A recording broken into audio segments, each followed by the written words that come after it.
Bienvenidos hermanos a Teofanía Veritas.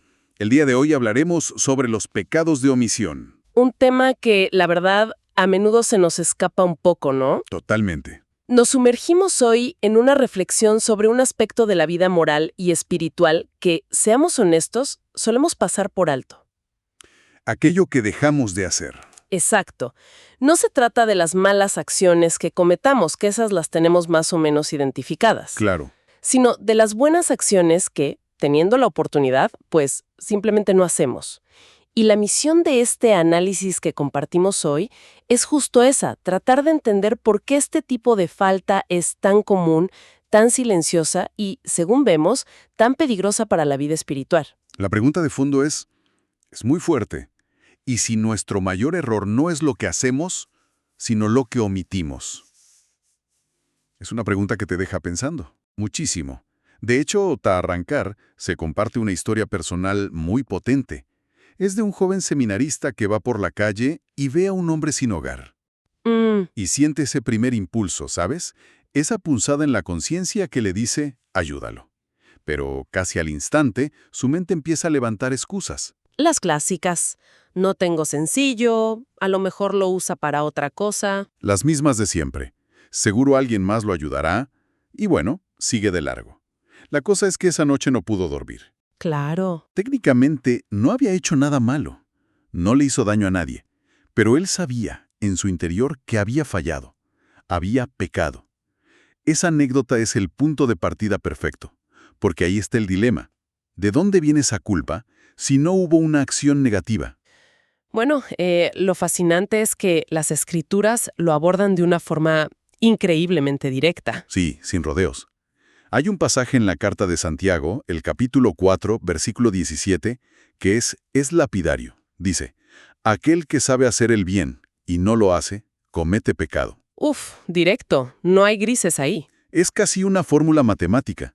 Sabes que algo es bueno, puedes hacerlo y no lo haces, pues es pecado. Wow, esa frase no deja escapatoria.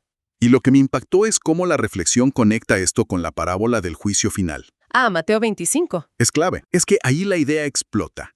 Porque, a ver, cuando llega el momento de separar a los justos de los condenados, uno esperaría que a los condenados se les acuse de, no sé, robar, matar, mentir. Claro, los pecados de acción, los grandes. Pero no es así. Y ese es el giro que creo cambia toda la perspectiva. El criterio para la condena son puras omisiones. Totalmente. La sentencia es devastadora. Tuve hambre y no me diste de comer. Tuve sed y no me diste de beber. No se les juzga por el mal que hicieron, sino por el bien que dejaron de hacer. Exacto. Su inacción fue suficiente para la condena. Esto nos dice que la fe no puede ser solo una lista de prohibiciones. Claro, no es solo un manual de no harás esto. Y como bien se señala, esta no es una idea nueva o una interpretación moderna. Se nos recuerda que el mismo catecismo de la Iglesia Católica en el punto 1853 es muy claro. Clasifica los pecados en 4 tipos: pensamiento, palabra, obra y omisión. Y siempre nos enfocamos en las 3 primeras, ¿verdad? En el examen de conciencia repasamos lo que pensamos, dijimos o hicimos mal. ¿Pero la omisión?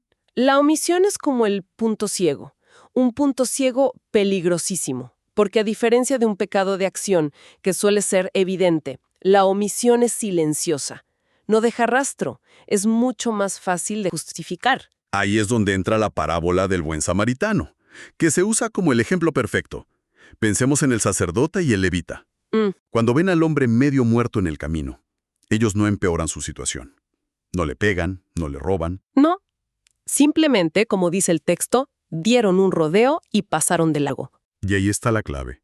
Su pecado fue precisamente ese, la indiferencia. Vieron una necesidad clarísima, tenían la oportunidad de actuar y eligieron conscientemente seguir su camino. El héroe de la historia, el samaritano, es el héroe precisamente porque fue el único que hizo algo, el que se detuvo. Y eso, la verdad, me interpela muchísimo.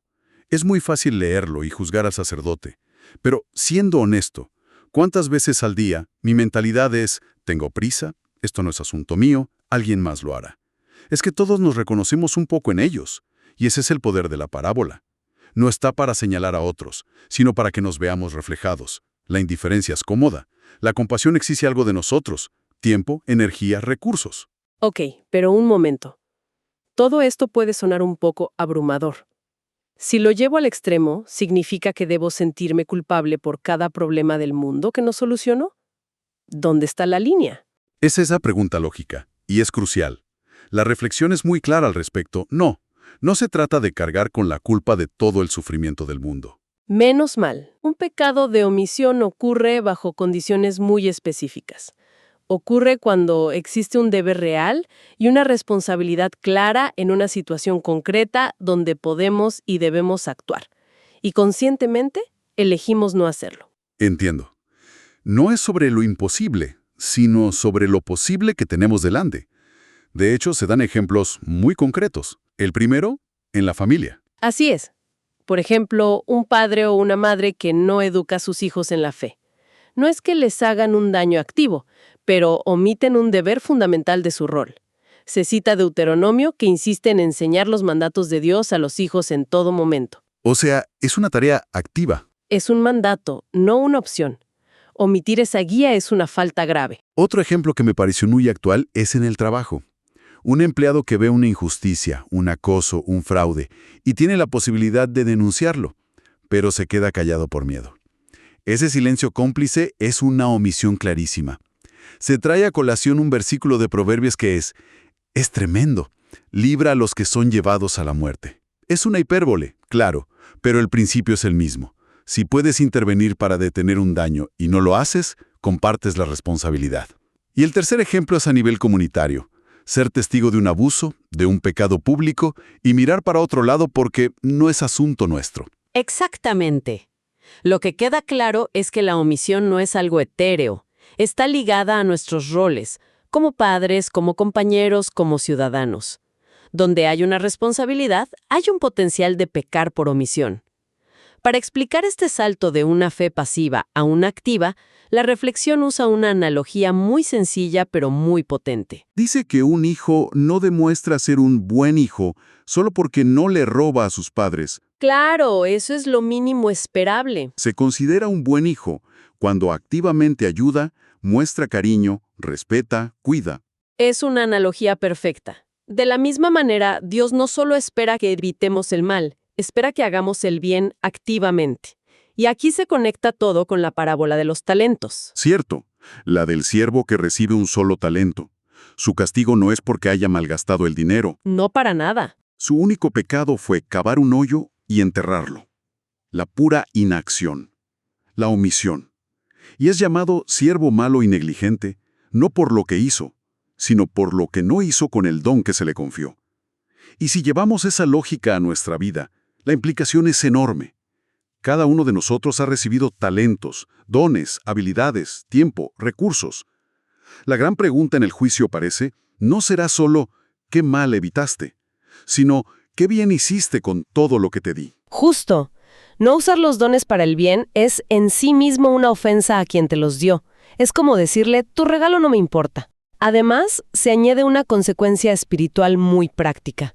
Se dice que cuando ocupamos nuestra mente y nuestras manos en hacer el bien, pues simplemente queda menos espacio y menos energía para caer en pecados de acción. Me encantó la imagen que se usa para esto. No se trata solo de evitar plantar malas hierbas en el jardín del alma. Se trata de estar activamente regando las flores buenas. ¡Qué buena imagen! Si te dedicas a cuidar las flores, las malas hierbas no tienen dónde crecer. Una vida volcada al servicio deja muy poco lugar para el egoísmo o la pereza. Muy bien, todo esto tiene mucho sentido en la teoría, pero la pregunta del millón es, ¿cómo se ve esto en la práctica? ¿Cómo pasamos de entender el concepto a combatir activamente nuestra tendencia a la omisión? Afortunadamente, la reflexión nos da una guía muy concreta, casi una estrategia espiritual en 6 pasos. A ver, vamos con el primero. Dice, desarrollar una conciencia activa. Sugiere un cambio en nuestra oración de la mañana. En lugar de solo pedir, ayúdame a no pecar hoy, añadir la pregunta, Señor, ¿qué bien concreto quieres que haga hoy? Es pasar de una mentalidad defensiva a una proactiva. Exacto. El segundo paso es prestar atención a las oportunidades. Cultivar una sensibilidad para notar esos pequeños empujones del espíritu. Que a menudo se nos pasan por estar ensimismados en nuestras cosas, en el celular. Se trata de levantar la vista. Totalmente. El tercer punto me parece clave: vencer el miedo. Porque muchas veces no actuamos por miedo. Miedo al qué dirán, a hacer el ridículo. A fracasar. Claro. Y se nos recuerda que Dios no nos da un espíritu de cobardía, sino de poder y amor. Si Él llama a actuar, Él da la gracia para hacerlo. El cuarto es, quizás, el más práctico: planificar el bien. Así como agendamos reuniones, deberíamos agendar buenas obras. Eso me pareció genial. Poner en el calendario: miércoles 6 de la tarde, llamar a ese amigo que está pasando un mal momento. O sábado por la mañana, visitar a ese familiar enfermo. Saca las buenas intenciones del mundo de las ideas y las ancla en la realidad. Es un cambio de mentalidad radical. El quinto punto es rendir cuentas. Sí, compartir estos compromisos con alguien de confianza, un amigo, la pareja. El saber que alguien te va a preguntar ¿y cómo te fue con eso? Es un motor potentísimo. Te saca del aislamiento. Y el sexto, la confesión específica. No basta con decir he pecado de omisión. Hay que ser concretos. No dediqué tiempo de calidad a mis hijos. No defendí mi fe.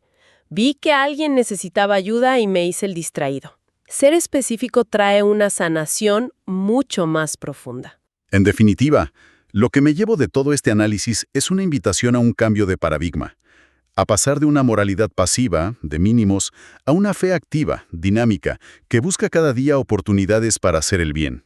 No se trata solo de no hacer nada malo, Sino de intentar imitar a Cristo, de quien se dice, con una simpleza maravillosa, que pasó haciendo el bien. Toda su vida fue una acción positiva, de amor, de sanación, de servicio.